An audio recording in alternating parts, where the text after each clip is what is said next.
Boko Haram, what a persisting headache. But when we're looking at Boko Haram, what is it? I think that's a very important thing to consider. What caused it, what fueled it. So today in our weekly dunking, we're going to try to understand and to answer these questions. Boko Haram in Nigeria has brought about political instability and military ineffectiveness, which therefore is making Boko Haram a bigger problem, not just in Nigeria but to other neighboring countries. Boko Haram is a transnational group and they don't respect their sovereignty. Therefore, it's very easy to spread their own idea. It's very dangerous. Boko Haram is now becoming an international threat because it is spreading to its neighboring countries like Chad, Cameroon and Niger.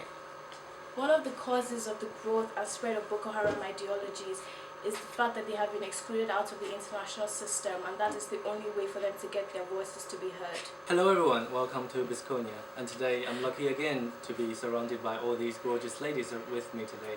We're going to talk about Boko Haram, the militant group here. And we'll start with Cohen from Nigeria, Kana from Japan, and Martha from Zambia.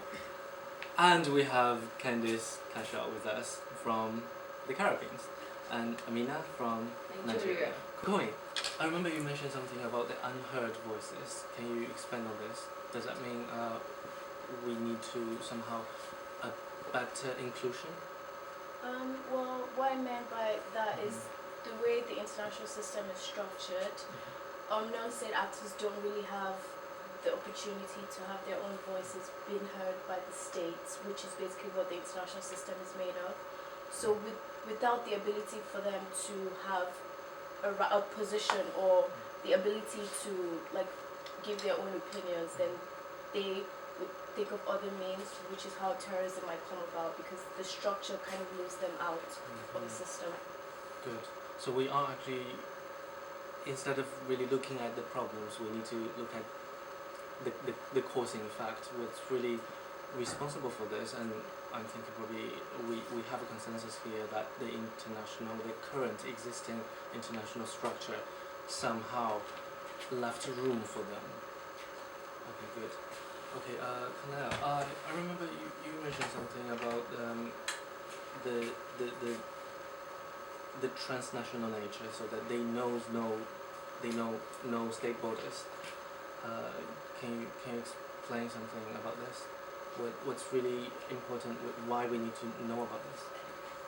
Basically, Boko Haram or ISIS want to create the world what they want.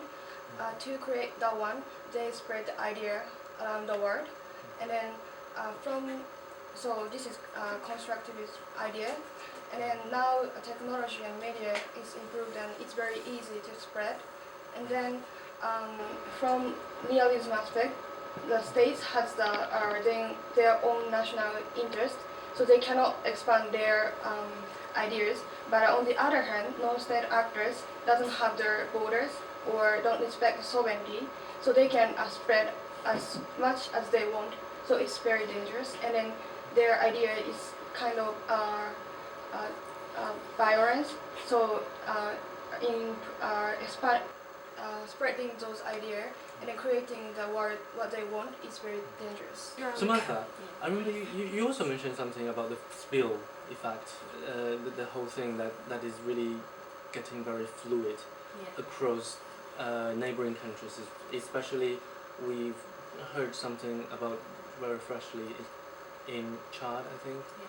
Firstly, I would like to say I'm Zambian and I am concerned about Boko Haram because it is becoming a political threat in the sense that they are spreading they have an idea that they want to spread, like Kanaya has said. They're trying to spread it into the neighboring countries like Chad, Cameroon and Niger. But these ideas are being the people in the country do not want to accept it because they know that it's not right. Like Chad sent its military, they sent some troops into Nigeria to help stop this Into threat. Nigeria? Yes.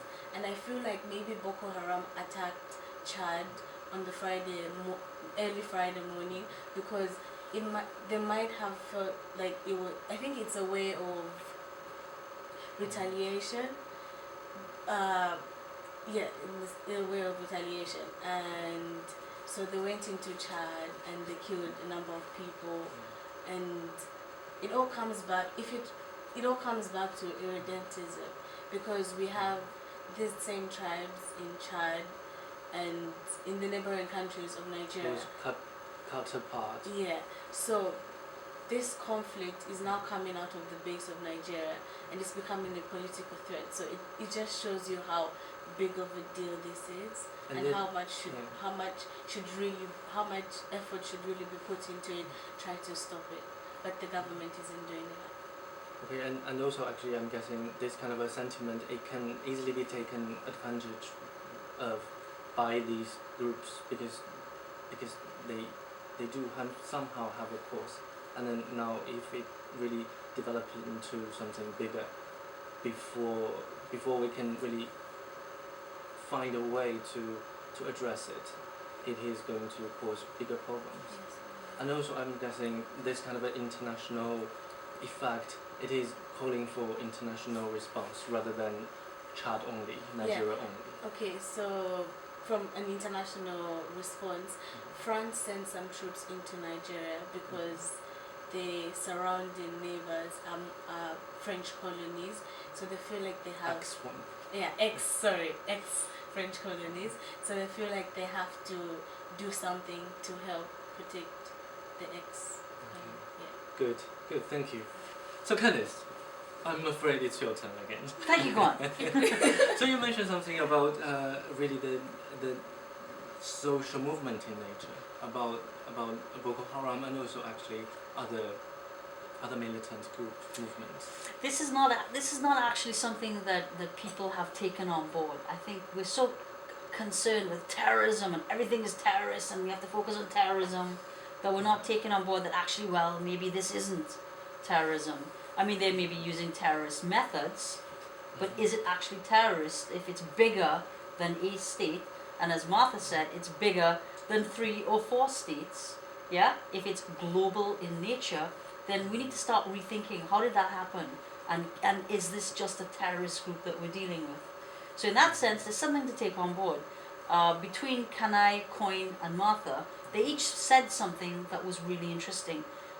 Boko Haram, much like ISIL, is polycentric, reticulate, and what's the third one?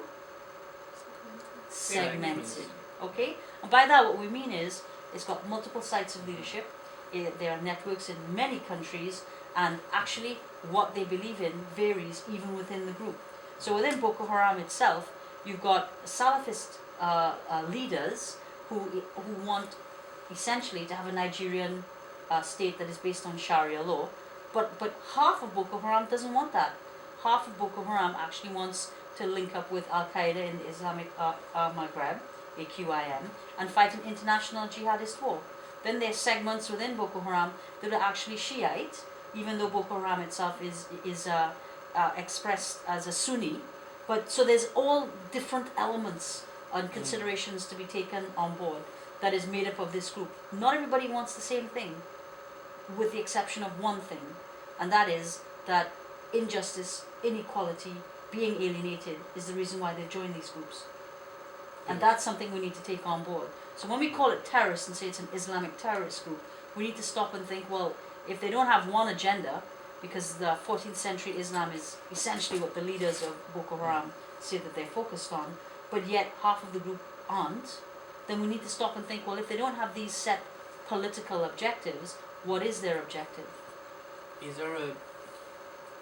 there something lies for us to take away lies in this sentimentary nature? Yeah, I think that the one thing that we can take out of this for certain is that the way, and Coin touched on this, and Kanai, the way the world is structured is what is at fault.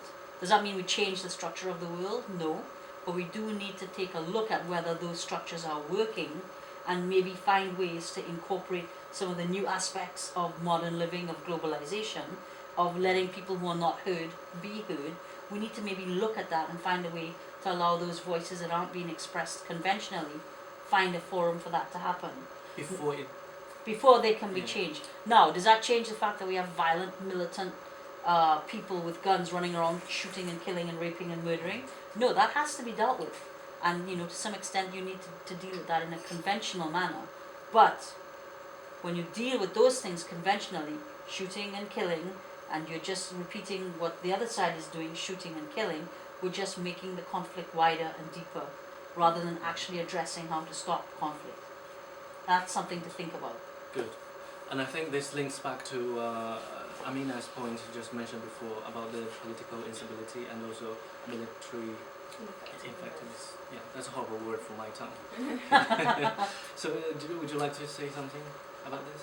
Yeah, I can say that, yeah, Boko Haram. Especially, I'm sorry, in Nigeria, probably we have this kind of background within Nigeria. Yeah. Basically, Boko Haram, due to now how they've been in Nigeria now for almost 6 years, how they've been going, rather it's creating political instability in Nigeria, especially now in 2015, where now wants to take our presidential elections. It was meant to be today, but then it was postponed for 6 weeks because the military said they want to focus on Boko Haram. But if how 6 weeks, I believe it's not enough for the military to do it, because if you can do that in years, it's not possible in weeks. And then also military effectiveness is in the sense that some of these military people, some of the soldiers are saying one reason that they can't tackle Boko Haram is because they don't have enough weapons to fight Boko Haram. But then even if you don't have the weapons, also the government is meant to address and talk about this. So I think Boko Haram, rather in a way, it's kind of they are the people ruling Nigeria, not the presidency, because they have more control. They know about what's happening in Nigeria more than I think the government. They address us more like in videos on YouTube. So now the political instability and the military all coming together, I think they're just creating a rift because Boko Haram, in a sense that people, yes, the Nigerians, yes, we don't like what they're doing, but then it's also in a way making us see that the government here is not doing anything to take them away, and therefore, like all the state governors where Boko Haram is, the governors are not even settled, because their regime is just going up and down, and then the military also, I think they need to work on what they're really doing and how they should tackle it. It's just not about their guns and weapons, I think. I think, if I may, Amina just made a really important point. She talked about the access to the population, that if Boko Haram has that access through social media, through their relationships in villages and towns, yeah, and the government isn't speaking out, then the voice that's being heard is Boko Haram's. Yeah. And the same can be said for ISIL.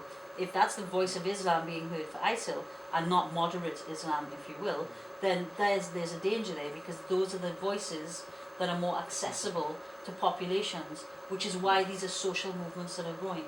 Which is why we're having this conversation, because different voices can be heard, and we can really address important things. Yeah. So I think that was Nice. Sorry, yeah, you have something? Yeah, I just think that, yes, about Boko Haram, like one way us the Nigerians, in order to be calm and know what's happening, it's all has to come from the presidency coming out to tell us this is what's happening and condemn the killings that Boko Haram have done. Because unlike the presidency, it does not the president does not really come out regularly to address this. But Boko Haram, the leader Sheikh, he releases videos, like especially after his attacks, addressing Somehow Nigerians. the baton is taken away. Yeah, so he has more power than social power than the president. So that's what we have today for you to take away. I'm hoping there will be a lot of note taking, because I'm sure there are many interesting points being made here. So I hope you enjoyed, and we'll see you next time.